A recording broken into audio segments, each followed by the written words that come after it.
Okay, this is the summary for Chapter 4, Their Eyes Were Watching God. Remember that this document is on Canvas, so I'm not going to read you the whole thing. I'm just going to summarize some of the things I think are the most important and point out those things to you. You probably want to still read the summary, and then when you get to this in your English class, you will read the whole chapter. So here's Chapter 4. We already know from Chapter 3, who was she married to at this point? Logan. She's still married to Logan, the first guy, the old crusty dude. Things are not going well, though. Nanny has died. She's not in love with him. Things are not going well. Logan is taking Janie for granted.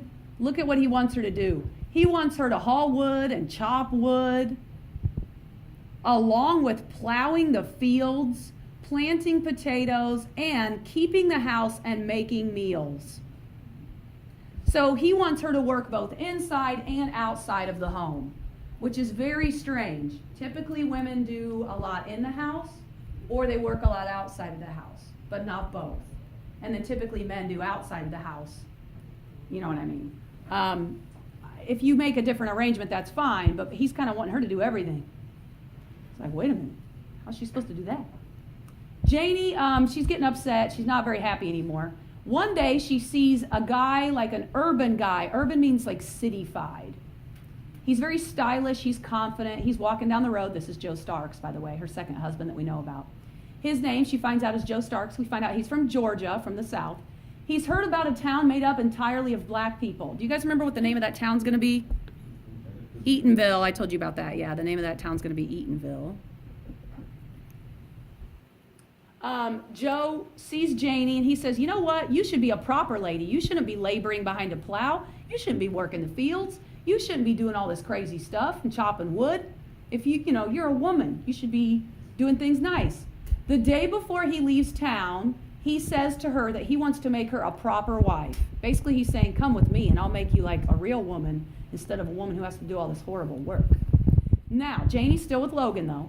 And that night when she's in bed, she considers the opportunity, thinks about maybe leaving, and she tries to talk to Logan. She asks him, what would you do if I ran away? And he said, sure, nobody's going to be dumb enough to want you. Dang. Obviously, that's not nice. They get into an argument the next morning. Logan starts yelling at her. He wants her to help move a manure pile. What's that? Poopy. Nasty poop. She obviously refuses to do that. She's like, no way, I'm not doing that. She's like, I'm supposed to be in the kitchen, in the house. I'm not supposed to be working outdoors, right? Logan says, no, you're wherever I want you to be. Oh my. No control, you know what I mean? As if she's a slave or something. Janie's had enough of Logan. She's done. By the way, then after that, Logan even threatens to kill her with an axe. So she's done after that.